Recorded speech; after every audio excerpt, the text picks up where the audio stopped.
Yung nga milky Ano donut. narinig mo kanina? Ano tinatanong sa ni Iris. Yung mga natanong yun nung wala ka kasi.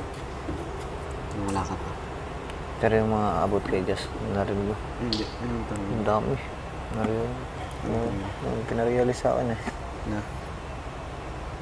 Yung mga iniisip ko noon, pinaalala lang sa akin. Ano bang mga tanong? Kung ready daw ako, ganito ganyan. Sa abot, paglabas, hindi dito.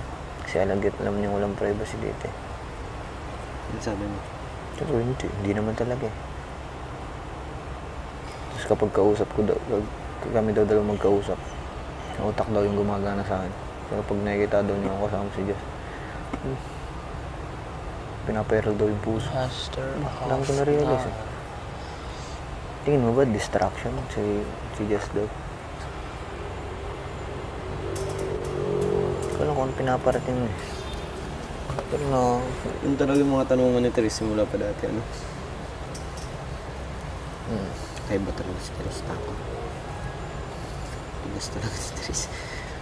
Pero grabe naman yung tapang niya ng 80-20. Ba't naman gano'n? Tapang 20% na lang eh. Tapang talaga.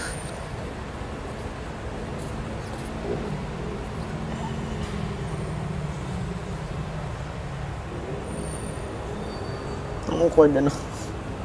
Oo, galing tayo sa ganung Tapos, biglang tayo pero kausap. para sa akin, wala nang problema. Mas maganda Ano? pang ang ganun eh. Kesa nga, galing tayo sa labas, di nila tayo papansin. Mas maganda pang ang ganun. Tapos, miss mo na ng shower call! Bukas na ako Shower call! Bukas na nga ako